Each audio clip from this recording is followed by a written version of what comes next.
In the heart of the city, justice wears a badge, and crime wears a familiar face.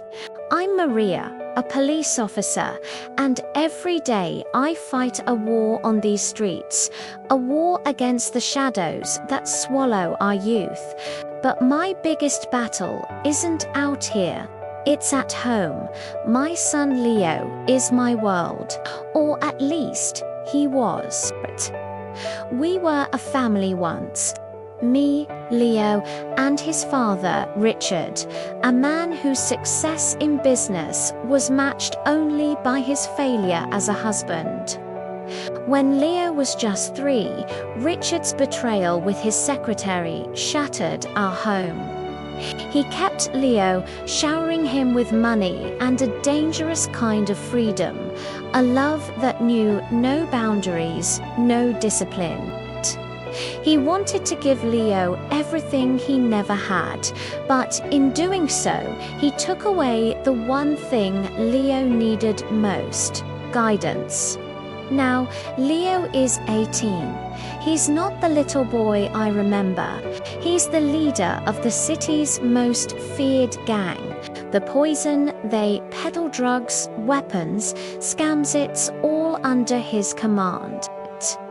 He's become a monster, cloaked in designer clothes and protected by corrupt officials, even some from my own department. They bow to him, but I never will. He is my son, my only son, but my duty is to the innocent people whose lives he destroys. I will bring him to justice, no matter the cost.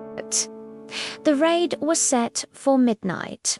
An anonymous tip led us to a warehouse district, a known hub for Leo's operations. My heart pounded against my ribs, each beat a painful reminder of what I was about to do. As my team breached the doors, the scene was exactly as described. Crates of illegal arms, bricks of narcotics, ... And in the center of it all, overseeing the transaction, was Leo. His eyes met mine across the chaotic room.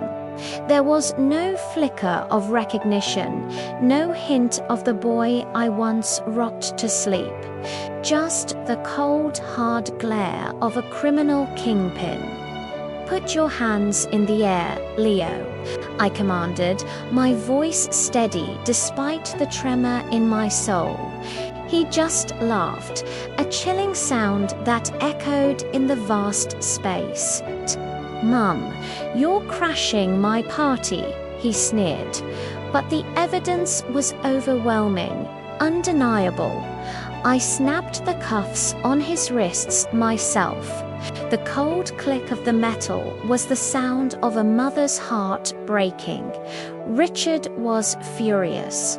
He stormed into the station, his expensive suit a stark contrast to the grim reality of the holding cells.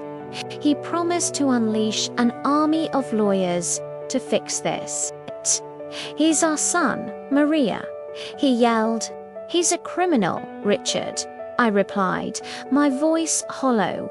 "A criminal you created." Richard's love was a destructive force. He couldn't see that getting Leo out of jail wouldn't save him. It would only empower the monster he'd become. He vowed to do anything to free his son, and I saw a dangerous glint in his eyes, the same recklessness that defined his parenting. Days turned into weeks. Richard's legal maneuvers failed.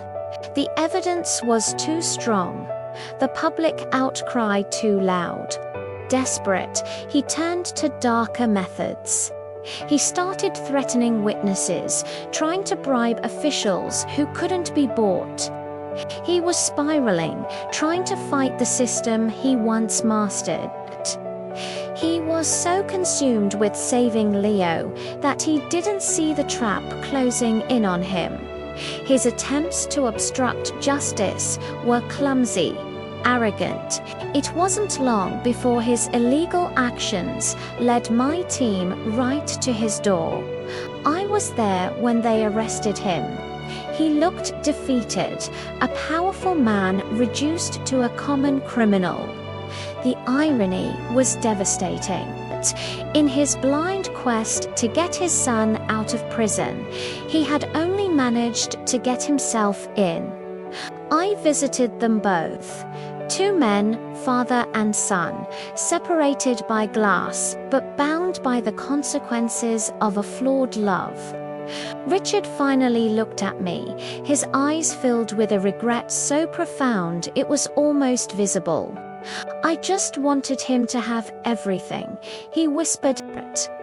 "But you didn't teach him the value of anything," I said softly. "The prison yard is its own brutal ecosystem."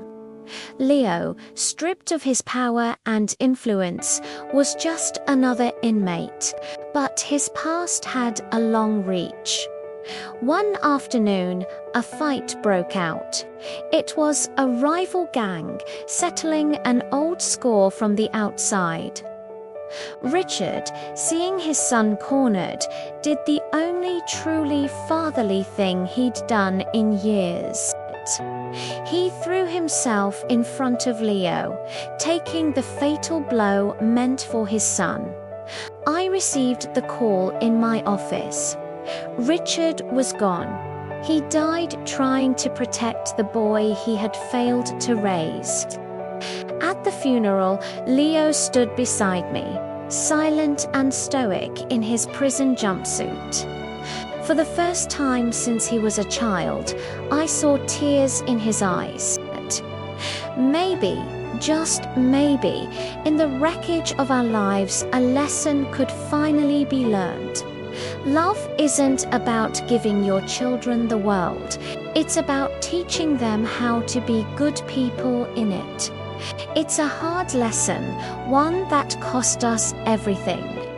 Thank you for watching our story. If you were moved, please consider liking this video and subscribing to our channel for more content that makes you think. We appreciate your support.